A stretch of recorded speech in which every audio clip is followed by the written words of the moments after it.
അറേബ്യയിലെ 9 തൊഴിൽ മേഖലകളിൽ സ്വദേശിവൽക്കരണ തോത് ഉയർത്തി നിതാഖാത്തിന്റെ മൂന്നാം ഘട്ടം ഏപ്രിൽ 20 മുതൽ നടപ്പിലാക്കാൻ തൊഴിൽ മന്ത്രാലയം തീരുമാനിച്ചു. 1ഉം 2ഉം ഘട്ടങ്ങൾ വിജയം കണ്ട സാഹചര്യത്തിലാണ് സ്വകാര്യ മേഖലയിൽ കൂടുതൽ സ്വദേശികളെ നിയമിക്കുന്നതിന് മൂന്നാം ഘട്ടത്തിൽ ഊന്നൽ നൽകുന്നത്. അതേസമയം നിതാഖത്തിൽ ജോലി നഷ്ടപ്പെട്ട് കേരളത്തിലെത്തിയ പ്രവാസികളെ പുനരധിവസിപ്പിക്കുന്നതിൽ സംസ്ഥാന സർക്കാർ പരാജയമാണെന്ന വിമർശനവും ഉയർന്നിട്ടുണ്ട്. സൗദി അറേബ്യയിൽ നിതാഖാത്ത് നടപ്പിലാക്കിയതിനു ശേഷം 7.5 ലക്ഷം സ്വദേശികൾ സ്വകാര്യ മേഖലയിൽ തൊഴിൽ കണ്ടെത്തിയെന്നാണ് തൊഴിൽ മന്ത്രാലയത്തിന്റെ കണക്ക്. സ്വദേശികളുടെ സാന്നിധ്യം ഒരു വർഷത്തിനിടെ ഇരട്ടിയിലധികമായി വർദ്ധിച്ചു. 7% സ്വദേശികൾ ജോലി ചെയ്തിരുന്ന സ്വകാര്യ മേഖലയിൽ 15.6% ഉയർന്നത് നിതാഖാത്തിന്റെ 1ഉം 2ഉം ഘട്ടങ്ങളുടെ വിജയമാണ്. ഇതാണ് മൂന്നാം ഘട്ടം ശക്തമായി നടപ്പിലാക്കാൻ തൊഴിൽ മന്ത്രാലയത്തെ പ്രേരിപ്പിക്കുന്നത്. നിതാഖാത്തിനെ തുടർന്ന് ജോലി നഷ്ടപ്പെട്ട് നാട്ടിലേക്ക് മടങ്ങിയവരെ പുനരധിവസിപ്പിക്കുമെന്ന് കേന്ദ്ര സംസ്ഥാന സർക്കാരുകൾ പ്രഖ്യാപിച്ചെങ്കിലും മടങ്ങിയെത്തിയ പ്രവാസികൾ ഇന്നും ദുരിതത്തിലാണ്. പ്രവാസി വകുപ്പിന്റെ ഫീൽഡ് ഏജൻസിയായ നോർക്ക റൂട്ട്സിനെ സമീപിച്ച 5% അപേക്ഷകരെ പോലും പുനരധിവസിപ്പിക്കാൻ കഴിഞ്ഞിട്ടില്ല. പുനരധിവാസത്തിന് കേരള സർക്കാർ ക്യാബിനറ്റ് സബ് കമ്മിറ്റി രൂപീകരിച്ചെങ്കിലും ഫലപ്രദമായി ഒന്നും ചെയ്യാൻ കഴിഞ്ഞില്ല. കാർഷിക വകുപ്പിന് കീഴിൽ ഹോർട്ടികൾച്ചർ, ഗ്രൂപ്പ് ഫാമിംഗ്, ക്ഷീരകൃഷി എന്നിവ നടപ്പിലാക്കുമെന്ന് പ്രഖ്യാപിച്ചെങ്കിലും ഒരു പദ്ധതി പോലും എടുത്തു കാണിക്കാൻ സർക്കാരിന്റെ മുമ്പിലില്ല. ചെറുകിട സംരംഭകർക്ക് വായ്പ അനുവദിക്കാൻ സ്വകാര്യ സ്ഥാപനങ്ങൾ ഒരുക്കമല്ല.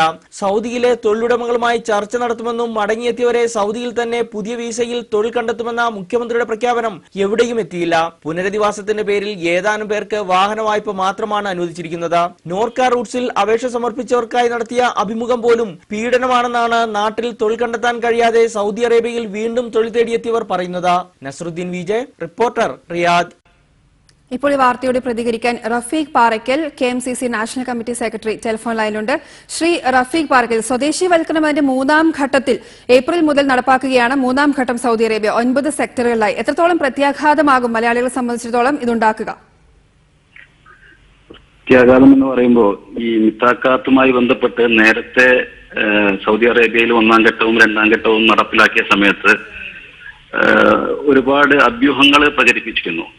അതുമായി ബന്ധപ്പെട്ട് സത്യത്തിൽ ഇപ്പോൾ യഥാർത്ഥത്തിൽ എന്താ സംഭവിച്ചത് എന്നുള്ളത് നമുക്ക് എല്ലാവർക്കും മനസ്സിലാക്കാൻ സാധിച്ച ഒരു സത്യസന്ധമായ ഒരു അവസ്ഥ ഇപ്പോൾ എല്ലാവർക്കും കാണാവുന്നതാണ്. സൗദി അറേബ്യയിൽ എങ്ങനെയാണ് കാര്യങ്ങൾ നടന്നു പോകുന്നതെന്ന്. പക്ഷേ 1ാമത്തെ ഘട്ടത്തിൽ നിന്നും 2ാമത്തെ ഘട്ടത്തിൽ നിന്നും വ്യത്യസ്തമായിക്കൊണ്ട് 3ാം ഘട്ടം വരുമ്പോൾ ഒരല്പം ആശങ്കയോടുകൂടി നമ്മൾ അതിനെ കാണുന്നുണ്ട്. സൗദി അറേബ്യയിലെ വർഷങ്ങളായി ജീവിക്കുന്ന ഞങ്ങളെപ്പോലുള്ള ആളുകൾ അതിനെ കാണുന്നുണ്ട് എന്നുള്ളൊരു സത്യമാണ്. അതിന് കാരണം എന്താണെന്ന് ചോദിച്ചിട്ടുണ്ടെങ്കിൽ 1ാം ഘട്ടത്തിലും 2ാം ഘട്ടത്തിലും മൊത്തമായി ഇത് നടപ്പിലാക്കിയ സമയത്തും 10ൽ താഴെ തൊഴിലാളികളുള്ള മേഖലകളെ ഇതിൽ നിന്ന് ഒഴിവാക്കിയിരുന്നു. അപ്പോൾ 9 ജോലിക്കാർ വരെയുള്ള സ്ഥാപനങ്ങളിൽ എന്ന് പറയുമ്പോൾ സ്വാഭാവികമായിട്ടും ചെറുകിട സ്ഥാപനങ്ങളായിരുന്നു. ചെറുകിട സ്ഥാപനങ്ങൾ എന്ന് പറഞ്ഞാൽ സൗദി അറേബ്യയിൽ ബഖാല എന്ന പേരിൽ അറിയപ്പെടുന്ന ഗ്രോസറി ഷോപ്പുകൾ, ചെറിയ ടെക്സ്റ്റൈൽസുകൾ, ബാർബർ ഷോപ്പുകൾ, അതുപോലെ തന്നെ തയ്യൽ ഷോപ്പുകൾ, ബേക്കറികൾ, ഇങ്ങനെ ഒരുപാട് ചെറുകിട സ്ഥാപനങ്ങൾ. ഈ ചെറുകിട സ്ഥാപനങ്ങളിൽ 20% ഏതാണ്ട് വിദേശികളുടെ 20% ജോലി ചെയ്യുന്നത് ഇതുപോലുള്ള ചെറുകിട സ്ഥാപനങ്ങളിലാണ്. പക്ഷെ നമ്മൾ മനസ്സിലാക്കേണ്ട ഒരു സത്യം, നമ്മുടെ നാട്ടിൽ നിന്ന് വലിയ വിദ്യാഭ്യാസമൊന്നുമില്ലാതെ കയറി വന്ന, പ്രത്യേകിച്ച് സൗദി അറേബ്യ, ഗൾഫ് എന്ന് പറയുമ്പോൾ സൗദി അറേബ്യയിലെ പ്രത്യേക ഭൂമിശാസ്ത്രപരമായിട്ടും സമ്പൽ സമൃദ്ധിപരമായിട്ടും ഇവിടെ തദ്ദേശീയരുടെ ജോലിയുമായി ബന്ധപ്പെട്ട് മിഡിൽ ക്ലാസിന്റെയും അതിന് താഴെയുള്ളവരുടെയും ഒക്കെ ജോലിയോട് പുലർത്തിപ്പോരുന്ന ഒരു കാഴ്ചപ്പാടിന്റെയൊക്കെ ഭാഗമായിട്ട് ഏറ്റവും കൂടുതൽ നന്നായി ആ മേഖലകൾ ഉപയോഗപ്പെടുത്താൻ സാധിച്ചൊരു വിഭാഗമാണ് കേരളീയർ, മലയാളികൾ.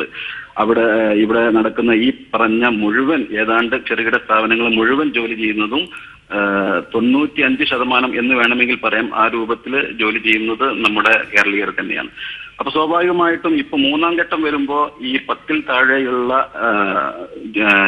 വിദേശികൾ ജോലി ചെയ്യുന്ന സ്ഥാപനങ്ങളിലും സ്വദേശികളെ നിയമിക്കുന്ന നിയമം വരികയും അതിന് പുറമെ ഈ ഇതുപോലെ ഞാൻ നേരത്തെ പറഞ്ഞ ഗ്രോസറി ഷോപ്പുകളൊക്കെ സഹകരണ സംരംഭങ്ങൾ ഉണ്ടാക്കിക്കൊണ്ട് അതിന് കീഴിൽ നേരിട്ട് കൊണ്ടുവരുന്നതിന് വേണ്ടിയുള്ള ശ്രമങ്ങളൊക്കെ നടത്തുകയാണ്.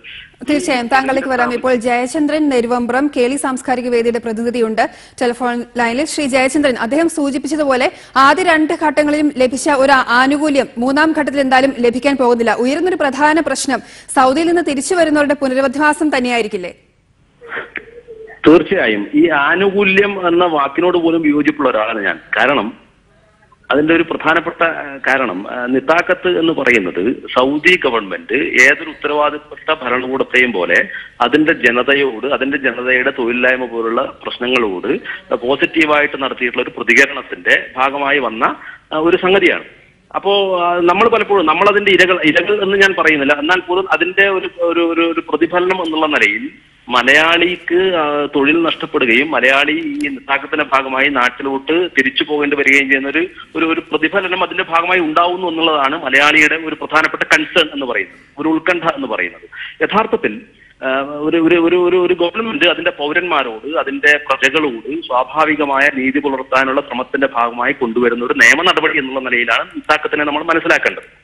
അവിടുന്ന് പക്ഷെ എന്നാൽ നമ്മൾ മലയാളികൾ കുടിയേറ്റത്തിലൂടെ നമ്മുടെ സാമൂഹ്യ ഘടനയെ ഉയർത്തുന്നതിൽ വലിയ പങ്ക് വഹിച്ച ഒരു ജനതതി എന്നുള്ള നിലയിൽ അതിന്റെ ഒരു പ്രതിഫലനം എന്നുള്ള നിലയിൽ നമുക്ക് ഉണ്ടാവുന്ന പ്രശ്നങ്ങളെയാണ് നമ്മളിപ്പോ ചർച്ചക്കെടുക്കുന്നത്. ആ അർത്ഥത്തിൽ പക്ഷെ ചർച്ചക്കെടുക്കുമ്പോൾ ഒരു പ്രധാനപ്പെട്ട വിഷയം ഞാൻ ആദ്യം പറഞ്ഞതുപോലെ സ്വന്തം ജനതയോട് ഉത്തരവാദിത്വമുള്ള ഒരു സർക്കാർ, ഒരു ഗവൺമെന്റ്, ഒരു ഭരണകൂടം എന്നുള്ള നിലയിലുള്ള ഒരു സൗദി ഗവൺമെന്റ് ഒരു നിയമം കൊണ്ടുവരുന്നതിനെ കേരളത്തിന്റെ മണ്ണിലേക്ക് നമ്മൾ ആ വിഷയത്തെ കൊണ്ടുവരുമ്പോൾ മനസ്സിലാക്കേണ്ട ഒരു കാര്യം, നമ്മുടെ കേരളീയ ഗവൺമെന്റ് ഈ വിഷയത്തെ ഗൗരവമായി എടുക്കുന്നില്ല എന്ന് മാത്രമല്ല തികഞ്ഞ അലംഭാവത്തോടുകൂടി അങ്ങനെ തിരിച്ചു വരുന്ന മനുഷ്യരെ, നമ്മുടെ ആളുകളെ, നമ്മുടെ സമ്പദ്ഘടനയെ, നമ്മുടെ സാമൂഹ്യ ജീവിതത്തെ, എന്തിനേറെ ചിലപ്പോൾ ഒരു വേള ഒരുപക്ഷെ നമ്മുടെ മലയാളിയുടെ പട്ടിണി മരണത്തെ പോലും അല്ലെങ്കിൽ ദാരിദ്ര്യത്തെയും പട്ടിണി മരണം പോലും സംഭവിച്ചേക്കാവുന്ന ഒരു സാമൂഹ്യ സാഹചര്യത്തിൽ നിന്ന് കേരളത്തിന്റെ സാമ്പത്തിക ഘടനയെ ദാരിദ്ര്യമില്ലാത്ത അവസ്ഥയിലേക്ക് കൊണ്ടുവരാൻ സ്വന്തം ജീവിതത്തെ പണയം വെച്ച് പ്രവാസിയാകേണ്ടി വന്നവന്റെ അവസ്ഥയെ മനസ്സിലാക്കുന്നതിൽ കേരളത്തിലെ ഗവൺമെന്റ് തീർത്തും പരാജയപ്പെടുകയും അങ്ങേയറ്റം പലപ്പോഴും നിങ്ങൾക്കറിയാം 2 ഘട്ടം കഴിഞ്ഞപ്പോൾ ഒരുപാട് പ്രഖ്യാപനങ്ങൾ, ഒരുപാട് വാഗ്ദാനങ്ങൾ കേരളത്തിലെ ഗവൺമെന്റ്, ഉമ്മൻചാണ്ടി ഉൾപ്പെടെ, മുഖ്യമന്ത്രി ഉൾപ്പെടെയുള്ള ആളുകൾ നടത്തിയിട്ടുണ്ട്. ഇവിടെ പലിശരഹിതമായ വായ്പകൾ നൽകുമെന്ന് പ്രഖ്യാപിച്ചിട്ടുണ്ട്. താങ്കളിലേക്ക് വരാം. ഇപ്പോൾ ഒരു പ്രേക്ഷകനുണ്ട് പ്രതികരിക്കാൻ, പറഞ്ഞോളൂ. ഹലോ, സംസാരിച്ചോളൂ. എന്താണ് താങ്കൾക്ക് ഇക്കാര്യത്തിൽ പറയാനുള്ളത്? സാർ വ്യക്തമായില്ലേ പറഞ്ഞോളൂ, കേൾക്കാം. ഞാൻ 5 വർഷം മുമ്പ് വന്നതാണ് നിക്കാത്തിന്റെ പ്രശ്നമില്ലേ. ഹലോ, സംസാരിച്ചോളൂ, കേൾക്കാം. 5 വർഷം മുമ്പ് എക്സിറ്റ് അടിച്ച് വഴി വന്നതാണ്. ഇപ്പൊ നിക്കാത്തിന്റെ പേരില് വന്നിട്ടുള്ള കൂട്ടത്തില് തിരിച്ചു പോകുന്ന കൂട്ടത്തില് ബാക്കിയുള്ളവരോട് ഉൾപ്പെടുത്താവൂ.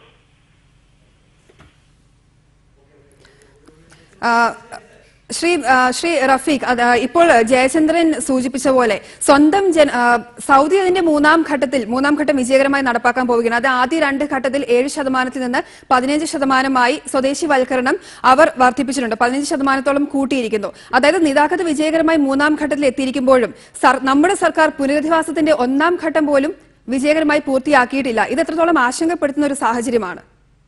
അല്ല, പുനരധിവാസത്തിന്റെ കാര്യം പറയുമ്പോൾ ഈ നിത്താഖാത്തുമായി ബന്ധപ്പെട്ട് മാത്രം നമ്മൾ സംസാരിക്കുന്നത് ശരിയല്ല. കാരണം നിത്താഖാത്തുമായി ബന്ധപ്പെട്ട് ഒരു വലിയ സമൂഹത്തിന് ജോലി നഷ്ടപ്പെട്ട് തിരിച്ചു പോയിട്ടുണ്ട് എന്ന് പറയുന്നത് യാഥാർത്ഥ്യത്തിൽ നടക്കുന്നതല്ല.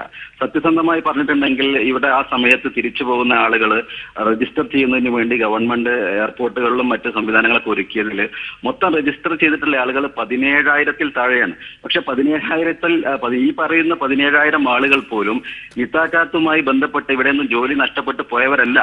മറിച്ച് നമ്മൾ മനസ്സിലാക്കേണ്ടത് നിത്താഖാത്ത് സ്വന്തം പ്രജകൾക്ക് ജോലി കൊടുക്കുന്നതിന് വേണ്ടിയുള്ള നിയമം കൊണ്ടുവന്ന സമയത്ത് അതോടനുബന്ധിച്ച് അബ്ദുള്ള രാജാവ് ഇവിടുത്തെ വിദേശികൾക്ക് വേണ്ടി വർഷങ്ങളായി വിവിധ കാരണങ്ങളാൽ ഇവിടെ നിയമപരമല്ലാതെ മുന്നോട്ട് പോകേണ്ടി വന്ന, ജീവിച്ച് ജോലി ചെയ്ത് മുന്നോട്ട് പോകേണ്ടി വന്ന ലക്ഷക്കണക്കായ ആളുകളുണ്ടായിരുന്നു, പല രാജ്യക്കാരുമായി. ആ ആളുകൾക്ക് തിരിച്ചു പോകാൻ വേണ്ടിയിട്ടുള്ള ഒരു അവസരം, സുവർണാവസരം കൊടുക്കുകയുണ്ടായിരുന്നു. അതായിരുന്നു ഇവിടുത്തെ ആ നിത്താഖാത്തുമായി ബന്ധപ്പെട്ട് കൊടുത്ത ഒരു പൊതുമാപ്പ് എന്ന് പറയുന്നത്. ആ പൊതുമാപ്പ് ഉപയോഗപ്പെടുത്തിക്കൊണ്ട് എത്രയോ അതിലേക്ക് വരാം. ഇപ്പോൾ ഒരു പ്രേക്ഷകൻ കൂടി ചേരുകയാണ്, സുഹൈബ് പറഞ്ഞോളൂ, എന്താണ് ഇക്കാര്യത്തിൽ പറയാനുള്ളത്? ഹലോ, പറഞ്ഞോളൂ, കേൾക്കാം. ഹലോ, ഞാൻ സൗദി അറേബ്യയിൽ നിന്നാണ് വിളിക്കുന്നത്. ഓക്കെ, പറഞ്ഞോളൂ. അതായത് ഇത് കേരള സർക്കാർ ഇതില് ഒന്നുകൂടി ഒരുപാട് കാര്യങ്ങൾ പ്രവാസികൾക്ക് വേണ്ടി ചെയ്യേണ്ടതായിട്ടുണ്ട്. കേരള സർക്കാരിന്റെ അലംഭാവം മാത്രമാണ് ഇതെന്ന് നമുക്ക് മനസ്സിലാക്കാനുള്ളത്. കാരണം എന്താ വെച്ച് കഴിഞ്ഞാല് കേരള സർക്കാർ ഇപ്രാവശ്യം ഭരണത്തിൽ വന്നു കഴിഞ്ഞിട്ട് പ്രവാസികൾക്ക് വേണ്ടി ചെയ്യേണ്ട ഒരുപാട് കാര്യങ്ങൾ ഇതുവരെ ചെയ്തിട്ടില്ല എന്നുള്ളതാണ്. പ്രവാസികാര്യ മന്ത്രി ഒരുപാട് അലംഭാവം കാണിക്കുന്നത്. കാരണം ഞങ്ങൾ കേരളക്കാരായിട്ടുള്ള ഒരുപാട് ആളുകൾ ഇവിടെ കഷ്ടപ്പെട്ട് ജോലി ചെയ്ത് കിട്ടുന്ന കാശ് നാട്ടിലേക്ക് അയക്കുന്നതിൽ പോലും വിമാന ടിക്കറ്റിന്റെ കാര്യത്തിലായാലും എന്തിന്റെ കാര്യത്തിലായാലും പ്രവാസികൾക്ക് എപ്പോഴും ഒരു തിരിച്ചടിയാണ് ഗവൺമെന്റ് കാര്യത്തിൽ നിന്നും നേരിട്ടുകൊണ്ടിരിക്കുന്നത്. കേരള സർക്കാരിന് തന്നെയാണ് ഇതിനെ നമുക്ക് കുറ്റം പറയേണ്ടിയിരിക്കുന്നത്. ഇത്രയാണ് എനിക്ക് പറയാനുള്ളത്. സുഹൈബാണ് ഇപ്പോൾ പ്രതികരിച്ചത്. ശ്രീ ജയചന്ദ്രൻ നെടുവമ്പ്രം, പ്രവാസി വകുപ്പ് സാധാരണയായി ഇടപെടുന്നു എന്നത് മാത്രമാണ്. വിദേശകാര്യ വകുപ്പ് കൂടുതൽ നയതന്ത്ര തലത്തിൽ ഒരു ചർച്ച വേണ്ട വിഷയമല്ല ഇത്. സൗദിയുടെ ആഭ്യന്തര കാര്യമാണ്. കൂടുതലൊന്നും ഇന്ത്യക്ക് ചെയ്യാൻ സാധിക്കില്ല. എങ്കിൽ കൂടി ഏത് തരത്തിലുള്ള ഒരു ഇടപെടലാണ് കേന്ദ്ര ഗവൺമെന്റ് ഭാഗത്ത് നിന്ന് ഉണ്ടാകേണ്ടത്? തീർച്ചയായും കേന്ദ്ര ഗവൺമെന്റിന്റെ ഭാഗത്തു നിന്ന് നയതന്ത്ര തലത്തിൽ വളരെ ഫലപ്രദമായ ഇടപെടലുകൾ ഉണ്ടാവേണ്ടതാണ്. പക്ഷേ അതിനൊക്കെ ഉപരിയായി ഇപ്പൊ കേരളവും ഗൾഫ് കുടിയേറ്റവും കേരളത്തിന്റെ സാമ്പത്തിക ഘടനയും ഒക്കെയായി ബന്ധപ്പെട്ട വിഷയങ്ങൾ നമ്മൾ അധികം വിശദീകരിക്കേണ്ടല്ലോ. ഏതൊരു മലയാളിക്കും തിരിച്ചറിയുന്ന ഒരു പ്രാഥമികമായ കാര്യമാണ് കേരളത്തിന്റെ സമ്പദ്ഘടന നിലനിൽക്കുന്നത് പോലും കുടിയേറ്റ മലയാളിയുടെ അവനയക്കുന്ന പണത്തിന്റെ ബലത്തിലാണ് എന്ന് എല്ലാവർക്കും അറിയാം. അപ്പോൾ കേന്ദ്ര ഗവൺമെന്റിനെ സംബന്ധിച്ച് ഇന്ത്യയുടെ വിശാലമായ ഒരു ധരിയിൽ നിന്നുകൊണ്ട് അവർ ചിന്തിക്കുമ്പോൾ കേരളത്തിന്റെ മാത്രമായ ഒരു വിഷയം എന്നുള്ള നിലക്ക് അവർ പരിഗണിക്കാൻ സാധ്യത കുറവാണ്. കേരളമാണ് അതിൽ ഏറ്റവും പ്രധാനപ്പെട്ട നിലയിൽ വളരെ ഉത്തരവാദിത്വത്തോടുകൂടി ഈ വിഷയം കൈകാര്യം ചെയ്യേണ്ടത്. എന്നാൽ ഇവിടെ നിങ്ങൾക്ക് ഈ നിത്താക്കത്തിന്റെ 1-2 ഘട്ടങ്ങൾ ഉയർന്നു വന്ന സമയത്ത് ഇവിടുത്തെ സംഘടനകൾ, ഇപ്പോൾ ഞാൻ പ്രതിനിധാനം ചെയ്യുന്ന കേളി പോലുള്ള സംഘടനകളൊക്കെ ആളുകളെ നാട്ടിലെത്തിക്കാൻ വേണ്ടി ചെയ്തിട്ടുള്ള വളരെ ഉത്തരവാദിത്വത്തോട് KMCC എല്ലാ സംഘടനകളും ഇവിടെ റിയാദിൽ പ്രത്യേകിച്ച് വിശിഷ്യ എല്ലാ സംഘടനകളും തങ്ങളുടെ സഹജീവികൾക്ക് വന്ന് താങ്കളിലേക്ക് വരാം. ഇപ്പോൾ പത്തനംതിട്ടയിൽ നിന്നും ഒരു മുൻ പ്രവാസി ഷെരീഫ് ഉണ്ട് ടെലിഫോൺ ലൈനിൽ. ശ്രീ ഷെരീഫ്, നിതാഖത്ത് മൂലം തിരിച്ചു വന്നൊരു വ്യക്തിയാണ് താങ്കൾ. എന്ത് സഹായമാണ് സർക്കാരിൽ നിന്ന് താങ്കൾക്ക് ലഭിച്ചിട്ടുള്ളത്? ഇതുവരെയ്ക്ക് ഒരു സഹായവും കിട്ടിയിട്ടില്ല മാഡം. കാരണം വന്നിപ്പോ ഏതാണ്ട് 1.5 വർഷമായി. ആരെങ്കിലും സമീപിച്ചിരുന്നോ? ഞാൻ നോർക്കയിലൊക്കെ പേര് രജിസ്റ്റർ ചെയ്തിട്ടുണ്ട്. പല പ്രാവശ്യം വിളിക്കുന്ന സമയത്ത് രജിസ്റ്റർ ചെയ്തിട്ടുണ്ട്. അവർ ഓരോ സംരംഭത്തിനെ പറ്റി എഴുതിയിട്ടുണ്ട്. ഇതില് മെയിലെല്ലാം അയച്ചിട്ടുണ്ട്. അതിനെപ്പറ്റി യാതൊരു വിവരമില്ല ഇതുവരെയായിട്ട്. എന്തെങ്കിലും വാഗ്ദാനങ്ങൾ കിട്ടിയിരുന്നോ ഇക്കാര്യത്തിൽ താങ്കൾക്ക്? ഇല്ല, ഒന്നും കിട്ടിയിട്ടില്ല. നോർക്കയിൽ രജിസ്റ്റർ ചെയ്തു ഞങ്ങൾ അവിടുന്ന് വന്ന ടൈമില് എയർപോർട്ടിൽ. എന്നിട്ട് അതുമായിട്ട് ഞാൻ ബന്ധപ്പെട്ടിട്ടുണ്ടായിരുന്നു. അവര് ഓരോ ഈ എന്തെങ്കിലും ബിസിനസ് തുടങ്ങാനുള്ള ഡോക്യുമെന്റ്സ് ഒക്കെ അവര് ചോദിച്ചു. ഇങ്ങനെ നെറ്റ് മുഖേന അപ്ലൈ ചെയ്തു. പിന്നെ അതിന്റെ വിവരമൊന്നുമില്ല. തീർച്ചയായും ഇതാണ് ശ്രീ റഫീഖ് പാറക്കൽ, ഇതാണ് ഇപ്പോഴത്തെ അവസ്ഥ. താങ്കൾ ആദ്യം നിതാഖത്തിനെ തുടർന്ന് തിരിച്ചെത്തിയവരെ സഹായിക്കാൻ ക്യാബിനറ്റ് സബ് കമ്മിറ്റി രൂപീകരിച്ചിരുന്നു. പക്ഷേ ഒന്നും നടന്നില്ല. അതുപോലെ തന്നെ ഗ്രൂപ്പ് ഫാമിംഗ് പോലുള്ള പല കാര്യങ്ങളും തുടങ്ങുമെന്ന് പ്രഖ്യാപനങ്ങൾ മാത്രമുണ്ടായി. പക്ഷേ ഒരു ഗുണവും ഇവർക്ക് എത്തിയിട്ടില്ല. അത് ഒരു പരിധിവരെ ശരിയാണ്. ഗവൺമെന്റ് ഇവിടെ നിന്ന് മടങ്ങുന്ന ഇവിടെയുള്ള പ്രവാസികൾ തന്നെ ഇങ്ങനെ പ്രവാസികളാവാനുള്ള കാരണം നമ്മുടെ നാട്ടിലെ കേന്ദ്രത്തിലായാലും സംസ്ഥാനം ഭരിക്കുന്ന മാറി മാറി വരുന്ന ഗവൺമെന്റുകളായാലും ഒക്കെ അവർക്ക് വേണ്ട രൂപത്തിൽ സ്വന്തം നാട്ടിൽ ജീവിച്ചു പോകാനുള്ള അവസ്ഥ ഉണ്ടാക്കി കൊടുക്കാൻ കഴിയാത്തതാണല്ലോ ഇവരൊക്കെ പ്രവാസികളായിട്ടുള്ളത്. അപ്പൊ ഈ തിരിച്ചു പോരുന്ന പ്രവാസികൾ, ലക്ഷക്കണക്കായ പ്രവാസികൾ തിരിച്ചു വരികയാണെങ്കിൽ ഇവർക്കൊക്കെ വീണ്ടും അവർ അങ്ങനെ ഒരു ഗവൺമെന്റ് അവസരം ഉണ്ടാക്കി കൊടുക്കും എന്ന് വിശ്വസിക്കാൻ മാത്രം ഇവിടെ ആരും മൂടന്മാരൊന്നുമല്ല. പക്ഷെ മറിച്ച് നമ്മൾ മനസ്സിലാക്കി സൗദി അറേബ്യ പോലുള്ള ഒരു രാജ്യത്ത് ഇങ്ങനെ ഒരു നിയമം നടപ്പിലാക്കിയതിന്റെ 1ാം ഘട്ടത്തിന്റെയും 2ാം ഘട്ടത്തിന്റെയും ഫലം എന്താണെന്നുള്ളത് മനസ്സിലാക്കിയാൽ ഒന്ന് വളരെ വ്യക്തമായിട്ട് പറയാൻ കഴിയും. ഇവിടെ വിദേശികളുടെ ജോലി മേഖലയിൽ കൂടുതൽ ആളുകൾക്ക് നിയമാനുസൃതമായി ജോലി ചെയ്യാനുള്ള അവസരം ഉണ്ടായി. കൂടുതൽ മെച്ചപ്പെട്ട വേതനം കിട്ടുന്ന ഒരു അവസരം ഉണ്ടായിട്ടുണ്ട്. മാത്രമല്ല ഒരു 5 വർഷം മുമ്പ് വരെ സൗദി അറേബ്യയിൽ ജിദ്ദയിലായാലും റിയാദിലായാലും ഏത് പ്രദേശത്തായാലും വിദേശികൾ തിങ്ങി താമസിക്കുന്ന ഇടങ്ങളിലൊക്കെ എനിക്ക് ജോലി ആവശ്യമുണ്ട് എന്നാവശ്യപ്പെട്ടുകൊണ്ട് ഫോൺ നമ്പറും വെച്ച് നിരവധി പരസ്യങ്ങൾ, പോസ്റ്ററുകൾ ഒട്ടിച്ചിരുന്ന സ്ഥാനത്ത് ഇന്ന് നമ്മൾ പോയി നോക്കിയാൽ ജോലിക്ക് ആവശ്യമുണ്ട് എന്ന് ആവശ്യപ്പെട്ടുകൊണ്ട് ആയിരക്കണക്കായ പോസ്റ്ററുകൾ ഒട്ടിച്ചത് കാണാൻ കഴിയും. കാരണം എന്തുകൊണ്ട് സംഭവിച്ചു എന്ന് ചോദിച്ചാൽ ഇല്ലീഗലായ ആളുകൾ തിരിച്ചു പോയപ്പോൾ ചെറിയ ശമ്പളത്തിന് പോലും അവർ ജോലി ചെയ്യാൻ തയ്യാറാകുമായിരുന്നു. അങ്ങനെയുള്ള ആളുകൾ തിരിച്ചു പോയപ്പോൾ ലീഗലായിട്ടുള്ള ആളുകൾക്ക് നല്ല ശമ്പളത്തിന് അവസരങ്ങൾ നിറയെ ഉണ്ടായി എന്നുള്ളത് കൊണ്ടാണ് ഇപ്പോൾ ആളെ കിട്ടുന്നത്. അതും ഒരു കാര്യമാണ്. താങ്കളിലേക്ക് വരാം. ഇപ്പോൾ ഷിഹാബ് എന്നൊരു പ്രേക്ഷകൻ കൂടിയുണ്ട്. ഷിഹാബ് പറഞ്ഞോളൂ. ഹലോ, പറഞ്ഞോളൂ ഷിഹാബ്, സംസാരിച്ചോളൂ. ഹലോ, സൗദി അറേബ്യ കമ്മീസ് മുസ്ലിയായിട്ട് തന്നെയാണ് വിളിക്കുന്നത്. ഓക്കെ, ഹലോ, സൗദി അറേബ്യ പറഞ്ഞോളൂ കേൾക്കാം. ടിവിയിൽ ശ്രദ്ധിക്കാതെ ഫോണിൽ ശ്രദ്ധിച്ച് സംസാരിക്കും. കേരള ഗവൺമെന്റിന്റെ പല പദ്ധതികളും ഈ നിതാഖാത്ത് മൂലം ഞങ്ങൾക്ക് നടപ്പാക്കുന്നില്ല. ഷിഹാബ് സൗദി അറേബ്യയിൽ നിന്നും. ശ്രീ ജയചന്ദ്രൻ നെരുവമ്പ്രം, ഇപ്പോൾ റഫീഖ് സൂചിപ്പിച്ചതുപോലെ സർക്കാരിന് എല്ലാവർക്കും ജോലി നൽകാൻ സാധിക്കില്ല. പക്ഷേ ഈ മടങ്ങി വരുന്നവർക്ക് ഇതിൽ വരുന്നവരുടെ കാര്യത്തിൽ ഫലപ്രദമായി മറ്റെന്ത് ചെയ്യാനാകും എന്ന് ചിന്തിക്കേണ്ട സമയം കഴിഞ്ഞിരിക്കുകയല്ലേ? തീർച്ചയായും ഞാൻ റഫീഖിനോട് ചെറിയ ഒരു വിയോജിപ്പ് എനിക്കുള്ളത് എവിടെയാണെന്ന് വെച്ചാൽ, സൗദി അറേബ്യക്കകത്ത് നിതാഖത്ത് എന്ന പദ്ധതി ഏതു തരത്തിലുള്ള മാറ്റങ്ങൾ ഉണ്ടാക്കി അല്ലെങ്കിൽ ഏതു തരത്തിലാണ് അത് പ്രതിഫലിച്ചത് എന്നുള്ളതിനപ്പുറത്ത് കേരളീയമായ സാഹചര്യത്തിൽ അതെങ്ങനെ ആണ് പ്രതിഫലിക്കുന്നത് എന്നതിനെ സംബന്ധിച്ചാണ് നമ്മൾ ചർച്ച ചെയ്യേണ്ടത് എന്നാണ് ഞാൻ വിചാരിക്കുന്നത്. ഏറ്റവും പ്രധാനപ്പെട്ട ഒരു കാര്യം, പുനരധിവസിപ്പിക്കുന്നതിൽ നമ്മുടെ ഏറ്റവും പ്രധാനപ്പെട്ട വരുമാന കേരളത്തിന്റെ സാമ്പത്തികതയെ നിർണ്ണയിക്കുന്നതിൽ പ്രധാനപ്പെട്ട പങ്ക് വഹിക്കുന്ന ഒരു സാമൂഹ്യ വിഭാഗത്തിന്റെ കൂട്ടത്തോടെയുള്ള തിരിച്ചുവരവിനെ എങ്ങനെ അഭിസംബോധന ചെയ്യണം എന്നുള്ളതിനെ സംബന്ധിച്ചുള്ള സർഗാത്മകവും ക്രിയാത്മകവും ശാസ്ത്രീയവുമായ ഒരു നിലപാട് ഒരു സർക്കാർ എന്നുള്ള നിലക്ക് കേരളീയ ഗവൺമെന്റിന്റെ ഭാഗത്ത് ഉണ്ടാവണം. അത് ഇതുവരെ ഉണ്ടായിട്ടില്ല. യാതൊരു പദ്ധതിയും വരുന്നവരുടെ എണ്ണത്തെക്കുറിച്ച് കണക്കില്ല. വരുന്നവർ ഏത് വിഭാഗത്തിൽപ്പെട്ട, ഇപ്പോൾ സൗദി ആയാലും ഏത് ഗൾഫ് രാജ്യത്തിലായാലും പലതരം സാമ്പത്തിക നിലവാരത്തിലുള്ള ആളുകളാണ് ഇത്തരം പ്രശ്നങ്ങൾ ഉണ്ടാകുമ്പോൾ തിരിച്ചു വരുന്നത്. മുഴുവൻ ആളുകളെയും അതുപോലെ പുനരധിവസിപ്പിക്കേണ്ടതുണ്ട് എന്ന് പറയുന്നതിനോട് യോജിപ്പില്ലാത്ത ഒരാളാണ് ഞാൻ. കാരണം പലതരം സാമ്പത്തിക നില, പക്ഷെ എന്നാൽ വളരെ വളരെ അടിസ്ഥാനപരമായ അൺസ്കിൽഡ് ആയിട്ട് ഇവിടെ വർക്ക് ചെയ്ത് വളരെ തുച്ഛമായ ശമ്പളത്തിൽ കുടുംബത്തിന്റെ ദൈനംദിന ചെലവുകൾ മാത്രം നിർവഹിക്കാൻ കഴിയുന്ന വിധത്തിലുള്ള ജോലികളൊക്കെ ചെയ്തു വരുന്ന ഒരുപാട് ആളുകൾ, ഒന്നും സമ്പാദിക്കാതെ തന്റെ യൗവനവും മുഴുവൻ ഇവിടെ പണിയെടുത്തിട്ടും ഒന്നും ബാക്കി വെക്കാതെ തിരിച്ചു വരുന്ന ഒരുപാട് ആളുകൾ ഈ നിതാഖത്തിന്റെ പേരിൽ തിരിച്ചു വരുന്നുണ്ട്. തീർച്ചയായും താങ്കൾ പറഞ്ഞു വരുന്ന വ്യക്തമാണ്. നന്ദി ശ്രീ ജയചന്ദ്രൻ. ഇപ്പോൾ ഖത്തറിൽ നിന്നും രാഹുൽ എന്നൊരു പ്രേക്ഷകനുണ്ട്. രാഹുൽ, എന്താണ് ഇക്കാര്യത്തിൽ പറയാനുള്ളത്? ക്ഷമി, ഞാൻ ഉദ്ദേശിക്കുന്നത് അവരുടെ ആഭ്യന്തര കാര്യമാണ്. ഇപ്പൊ നമുക്ക് ഇന്ത്യക്കായാലും സംസ്ഥാന സർക്കാരായാലും കേന്ദ്ര സർക്കാരിനായാലും നമുക്ക് അതിനോട് നമുക്കൊന്നും ചെയ്യാൻ കഴിയില്ല.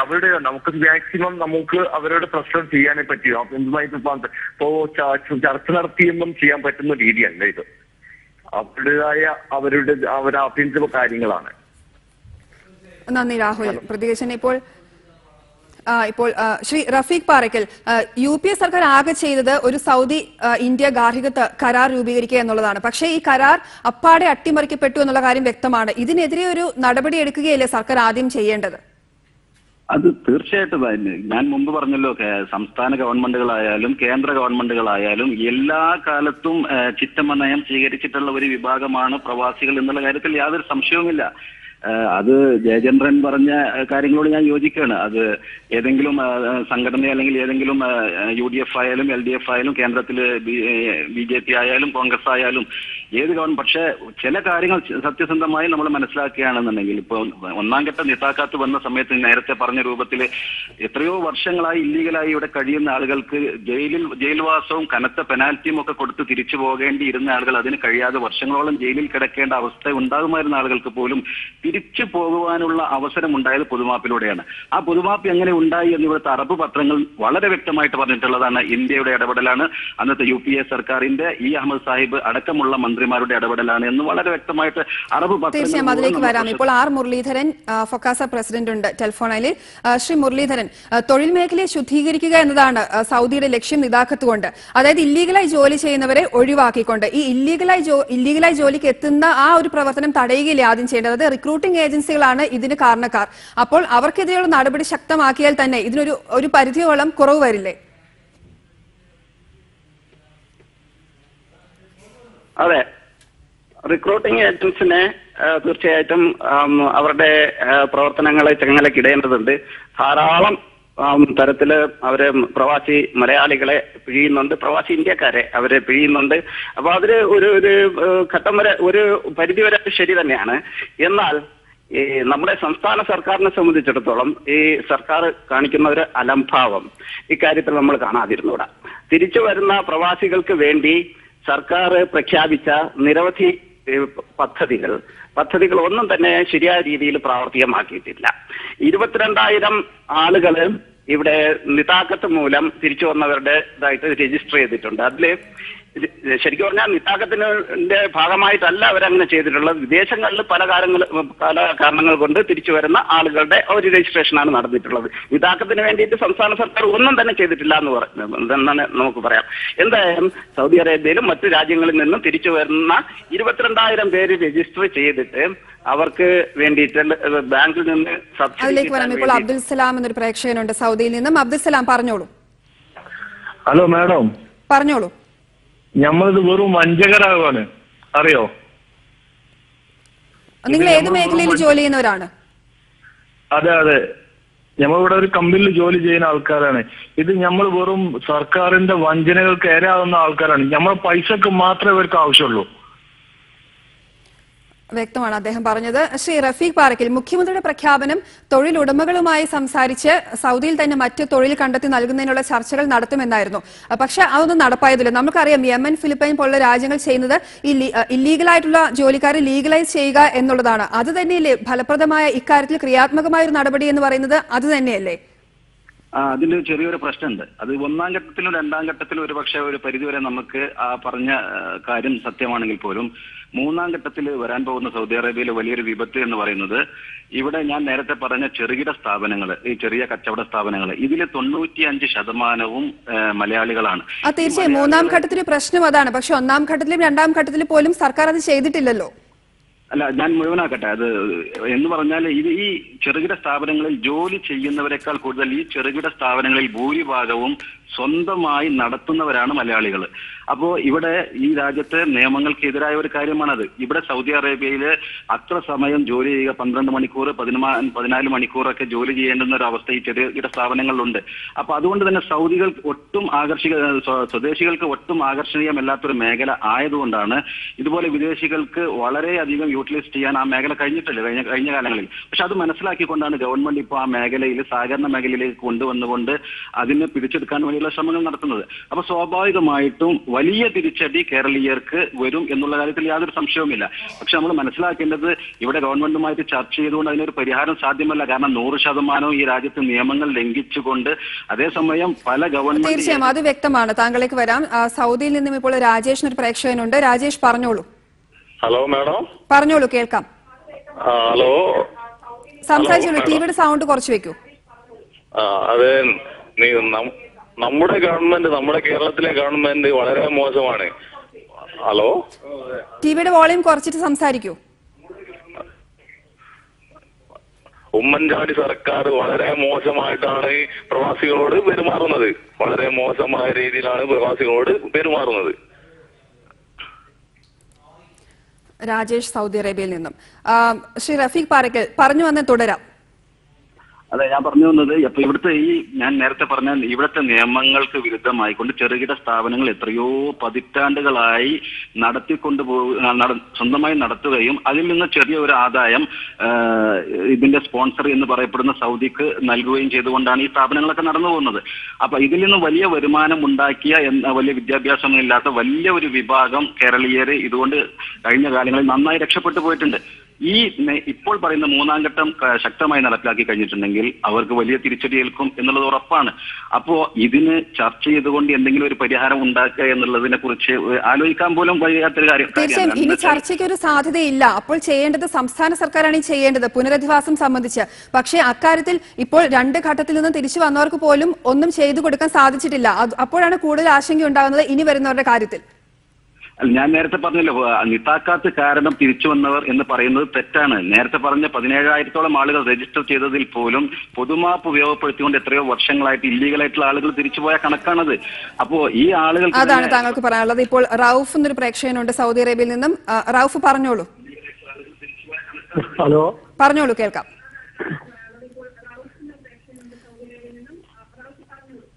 ഹലോ, ടിവിയുടെ സൗണ്ട് കുറച്ച് വെച്ചിട്ട് സംസാരിക്കൂ റൌഫ്. ഹലോ, റൌഫ് കേൾക്കാമോ? ശ്രീ ആർ മുരളീധരൻ, നമ്മൾ പറഞ്ഞു വന്നപോലെ ഇപ്പോൾ പ്രവാസികാര്യവും വിദേശകാര്യവും ഒരു മന്ത്രിക്ക് കീഴിലാണ്. ഇത് പ്രായോഗികമായി പ്രവാസികൾക്ക് ഗുണകരമാണെന്ന് പറയാൻ സാധിക്കുമോ? അത് ഈ നിതാക്കത്തുമായിട്ട് ബന്ധപ്പെട്ട് അതങ്ങനെ പറയാൻ പറ്റില്ല. കാരണം നിതാക്കത്തുണ്ടായ ആ സമയത്ത് തന്നെ വയലാർ രവി കൃത്യമായിട്ട് പറഞ്ഞു, പുനരധിവാസം എന്നുള്ളത് കേന്ദ്ര സർക്കാരിന്റെ ഒരു അജണ്ടയിൽപ്പെട്ട സംഗതിയല്ല, അത് സംസ്ഥാന സർക്കാരുകളാണ് ചെയ്യേണ്ടത് എന്നുള്ളത്. അതുകൊണ്ട് തന്നെയാണ് സംസ്ഥാന സർക്കാരിന്റെ തലയിൽ ഇത് വലിയൊരു ബർഡനായിട്ട് വരികയും സംസ്ഥാന സർക്കാർ അതിനു വേണ്ടിയിട്ട് ചില കാര്യങ്ങൾ ഒക്കെ ചെയ്യുകയും ചെയ്തത്. പക്ഷെ അത് ഉദ്ദേശിച്ച ഫലം കണ്ടില്ല.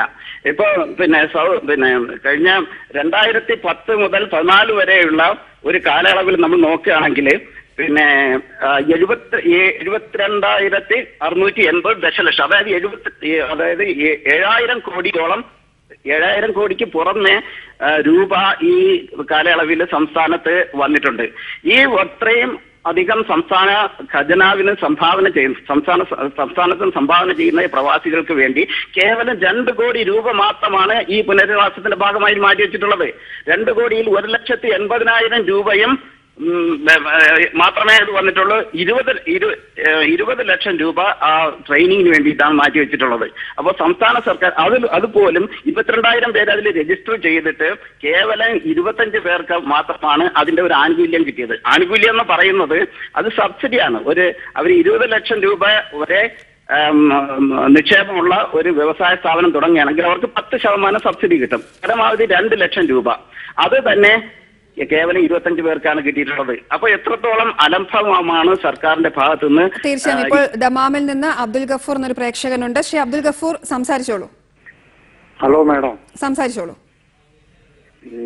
നിതാഖത്ത് എന്ന് പറഞ്ഞു കഴിഞ്ഞിട്ടുണ്ടെങ്കിൽ പറഞ്ഞോളൂ, കേൾക്കാം. നിതാഖത്ത് എന്ന് പറഞ്ഞു കഴിഞ്ഞാൽ ഇവിടെ പേപ്പർ കാര്യം കംപ്ലീറ്റ് ക്ലിയർ ആകാൻ ഇവിടെ നിൽക്കുന്നതിന് ഒരു പ്രശ്നമില്ല. ഇവിടെ അനധികൃതമായി നിൽക്കുന്നതിനാണ് ഇവർ നിതാഖാത്തിന്റെ അത് കർശനമാക്കിയിരിക്കുന്നത്. ഇവിടെ ഇപ്പൊ നമ്മുടെ നാട്ടിൽ ഇന്ത്യയിൽ ഇപ്പൊ ഇതേമാതിരി ഒരു രേഖകളില്ലാത്ത ആൾക്കാരെ എങ്ങനെ നമ്മൾ ഇന്ത്യ നാട്ടിൽ നിർത്തുന്നില്ല. അതേപോലെ തന്നെ ഇവിടെ പേപ്പറും കാര്യമൊക്കെ ക്ലിയർ ആണ് എന്നുണ്ടെന്നുണ്ടെങ്കിൽ ഇവിടെ നിൽക്കുന്ന യാതൊരു പ്രശ്നമില്ല. എന്റെ അഭിപ്രായം അതാണ്. പിന്നെ കുറെ ഗവൺമെന്റിനെ കുറ്റം പറഞ്ഞിട്ടതായിട്ട് കുറ്റം വേണ്ട കാര്യമില്ല. തീർച്ചയായും. ശ്രീ റഫീഖ് പാറയ്ക്കൽ, നമ്മൾ ആദ്യം പറഞ്ഞ പോലെ കരാറിലെ വ്യവസ്ഥകളൊന്നും പാലിക്കപ്പെടുന്നേയില്ല. അത്തരത്തിൽ തൊഴിലാളികളുടെ ചൂഷണം തുറന്നുകൊണ്ടേയിരിക്കുന്നു. സർക്കാരുകളുടെ മെല്ലെപ്പോക്ക് ഇതിൽ അവസാനിപ്പിക്കേണ്ട കാലം കഴിഞ്ഞില്ലേ? അതെ, തീർച്ചയായിട്ടും. ഇപ്പോ ഇന്ത്യ രാജ്യത്ത് വോട്ടവകാശം ഇല്ലാത്ത 2 വിഭാഗമാണുള്ളത്. ഒന്ന് ബുദ്ധിക്ക് സ്ഥിരതയില്ലാത്ത ആളുകളും, 2 പ്രവാസികളും.